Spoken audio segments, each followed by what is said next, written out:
Hi and welcome back to this series of tutorials on how to write a string quartet. So writing this in G minor, we've gone through the first part of the exposition and we've gone through most of the modulation now. So we've ended up on E flat, which is of course the subdominant fourth chord in B flat major, which is the relative major of G minor, which is the key that the piece is in. So we're good to move now to the dominant of B flat, and we'll just cement the modulation through the dominant. So we've, as I say, we've reached E flat. We've had this passage going from the G down to the D up to the A flat, so that needs to come down to the G again. We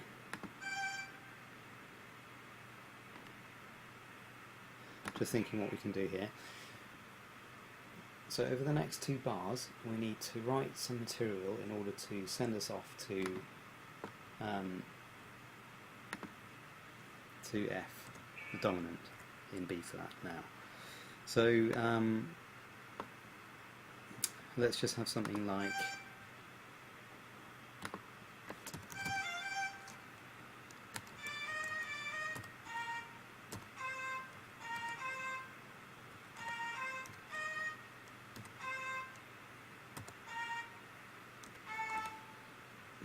just something simple like that. Put the B naturals in. So I think I said in the last tutorial, what we've done here is we've moved to E flat. We're then going to move to C minor, which is the second chord in B flat major, and then that will naturally move us off to the dominant. So this is why I'm introducing these B naturals here. So this is in E flat. It then modulates through that B natural to C minor. So we'll have another E flat here. Okay, and then we keep like that, and then we're on the dominant. So let's just fill in the parts. Okay, let's not leave these hanging. So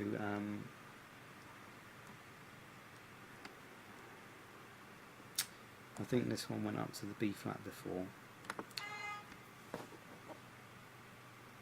Should go down to the G really.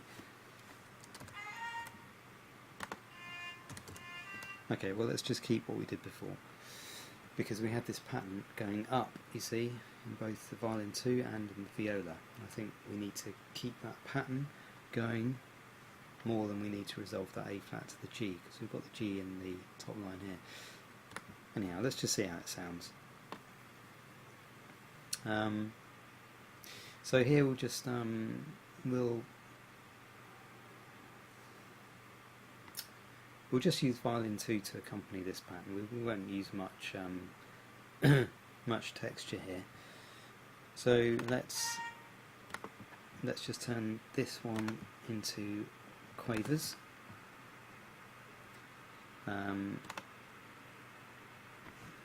And that into quavers as well. Let's go for B. Sorry, that one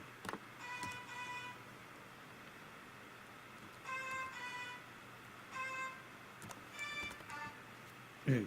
Okay, so we're going to C minor a bit sooner than I just said. Okay,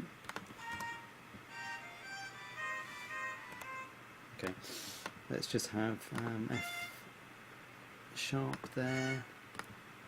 Okay, that should sound a bit better. And here we're going to have, let's just copy that.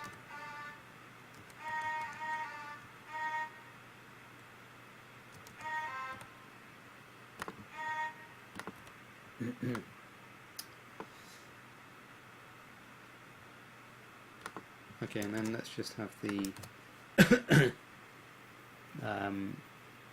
diminished seventh part of it in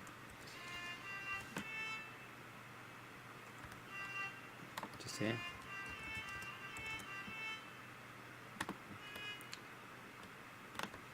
really kind of cementing the movement over to C minor, first inversion. Okay, so we've got a bit of part swapping there as well. So the viola part is higher than violin 2. I think that should be okay. Just have those as crotchets.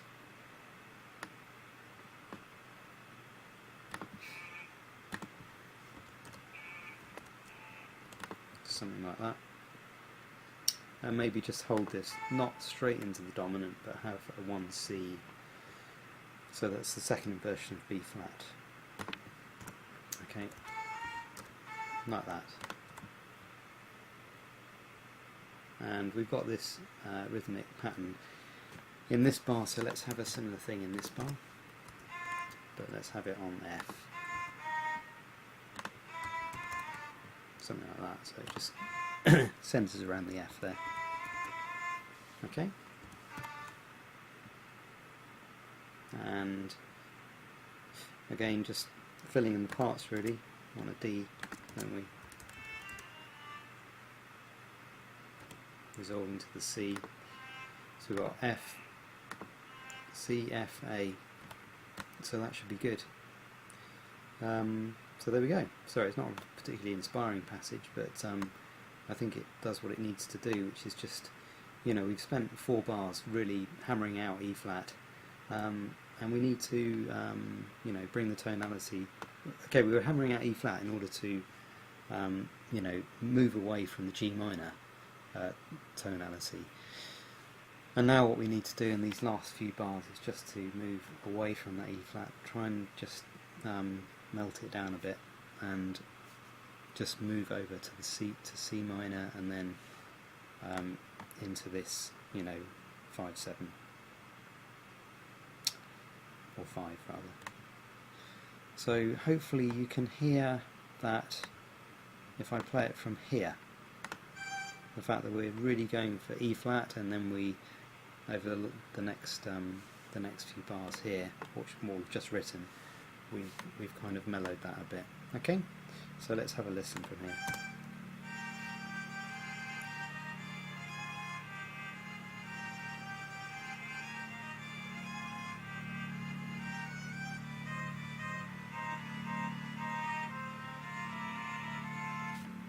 Okay, that sounds reasonable. And so next time we'll, as I said, we're going to cement the modulation by doing a bit of, you know, 5 to 1 to 5 to 1.